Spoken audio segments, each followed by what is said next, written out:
Hello, friends. Good afternoon. It's Reverend Pat, and I am here to give you your midday faith lift. This is a time for us to step away from the busyness of the morning, take a little break, and then come into the opportunity to go within and prepare ourselves for the afternoon. So I'm very happy to be with you today. It is Monday, July 20th. I'm in shock at we're already at the 20th of July. Um, Time just seems to be flying. And so I'm grateful that you're here with me. I see some of you on. If you would put your name in the chat box, that would be very helpful so I can know who I'm conversing with. Marie Bell, good morning, my dear. She's out in Arizona, so it is still morning out there. Carol Holt, you're so faithful, Carol. I'm so grateful for you. And so I just wanted to give you a little bit of an update as well. Reverend Elizabeth will not be on the Midday Faith List going forward. She has resumed her full-time employment, so you can catch her at 6:30 in the morning when she does her early morning meditation. But the Midday Faith Lift will now be done with myself and with Barbara Kowalska. Hi, Brenda. Brenda from Wisconsin's with us. Yvette, hi. Well, I am so happy that most of you, that many of you are here with me today. And for those of us that are in Maine, do take care. It's hot today. It's going to be in the 90s. And for us, that's not the norm. So just be mindful of that. Drink plenty of fluids. Wear a hat if you're going outside, and be gentle with yourselves. So I wanted to share, today I'm going to be doing a reading about from a book called Falling into the Arms of God by Megan Dawn. And it's Meditations with Teresa of Avila. And on Saturday, Friday night and Saturday, I did a workshop online with Marjorie Zoet Bankston, and she did the workshop on Hildegard of Bingen. And I've been reading Hildegard. I've been reading Julian of Norwich. I've been reading some of Teresa of Avila, and so I am being inspired to do a series of these wonderful mystics. And that will be coming up in early August as part of our Sunday service. So today I would like to share with you from one of the readings in this book by Megan Dawn, Falling into the Arms of God. And I'll read the reading and then we'll move into meditation. And of course, you can just close your eyes and let my words just flow over you so you can start your meditation right now. So this is called The Mystical Reality. And this quote comes from her collected works. O children of the earth, how long will you be hard of heart? So right there, we're being called to soften our hearts, to open our hearts, make them pliable. Do not be rigid. And Megan writes, these words were spoken to Teresa by God when she was questioning the authenticity of her mystical experiences. In probing the nature of reality, we tend to gravitate toward the theory that the common experience should dictate our own. After all, this is what the majority of people are living and experiencing. Therefore, it must be true. But what of the rare mystical experience? The validity of such an encounter needs to be recognized for what it is, a divine gift of love, which expands the human soul, enabling it to comprehend a greater reality. So in that paragraph, what she's saying is that we aren't to compare ourselves to other people. And this is what we do as a society. We look at what is going on and say, we must look like that. And what she says is that's not what is needed. We need to experience our experiences and see them for what they are. She goes on to say, we are all mystics, slowly awakening to the reality of who we really are. That is, we are the children of heaven and earth, of spirit and matter, who are blessed both with heavenly and earthly experiences. God does not know the difference between these worlds, and we are all being given the opportunity to enter into this unity. If only we will soften our hearts and cease to question God's infinite ways. The way of the mystic is a pathway to experiencing these ways of infinity, a pathway open to all. And so in this paragraph, what she's saying is that there is no separation between earth and heaven.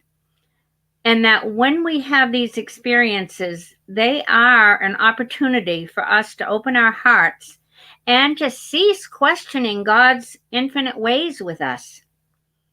I love this line. The way of the mystic is a pathway to experiencing these ways of infinity, a pathway open to all. And so if you in your lifetime have had these kinds of mystical experiences, have you tried to push them away and say, oh, this can't be happening? Or have you been embracing them and realizing them as a gift from God? She goes on and says, Teresa described one of her experiences as a fire being enkindled in her heart, coming, she said, from God's true love. She knew that this was not of her own doing, as she felt it consuming her and burning away all pains and miseries, with her soul emerging, transformed, like a phoenix rising from the ashes. Her soul possessed a fresh purity, and she began walking on the pathway again with new vision. Even so, she questioned its reality. Like Teresa, we too often doubt our experiences that bring us into a mystical closeness with our own souls and with God.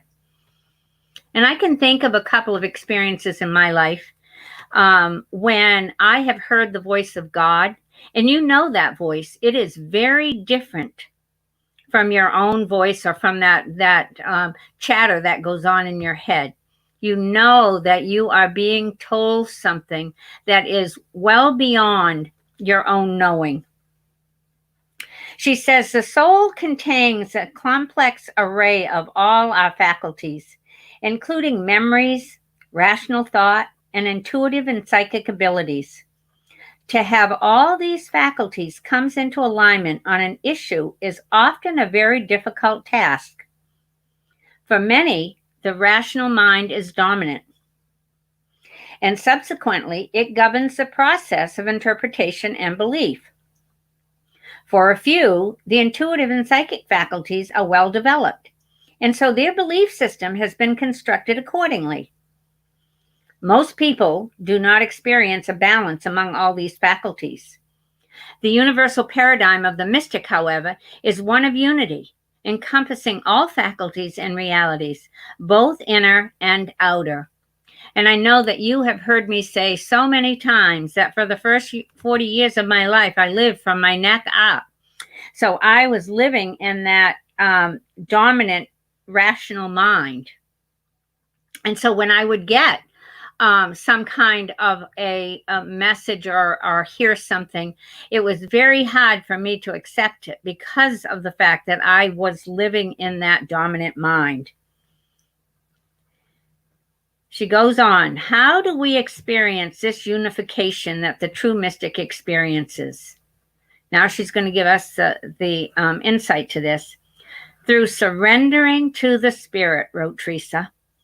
The Spirit of God, which is our very spirit, lays all the faculties of the soul to rest in a unified existence of peace and love, and in doing so, allows the transformation of the soul to occur.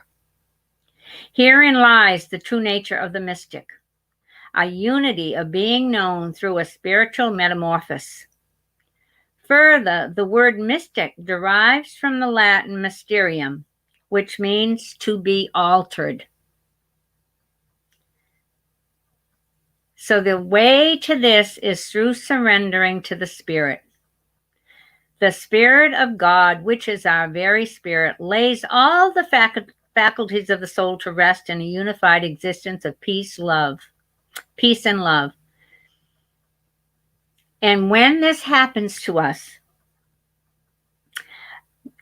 we have that mystical experience, and it means that we will be altered.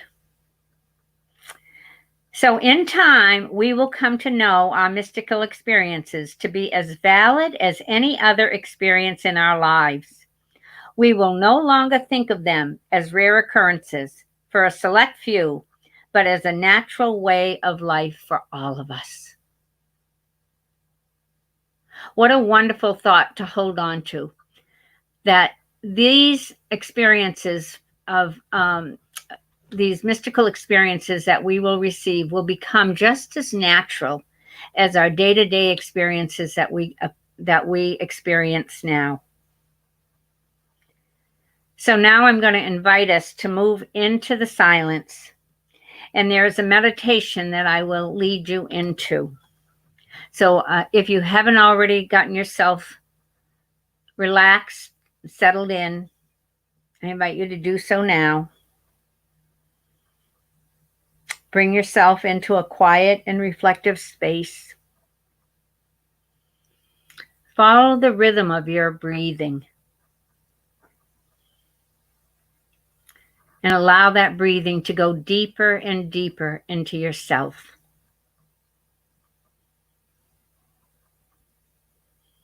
And allow thoughts to float on by. And bring yourself before the Spirit of God and lay your soul down. And at this time, if there's anything that you want to surrender to the Spirit, just do that now.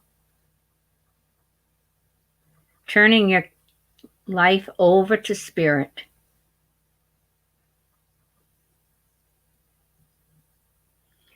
Immerse yourself in the calm, peace, and love, and allow your soul to be transformed. Allow yourself to be in the silence.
Allow your soul to be transformed.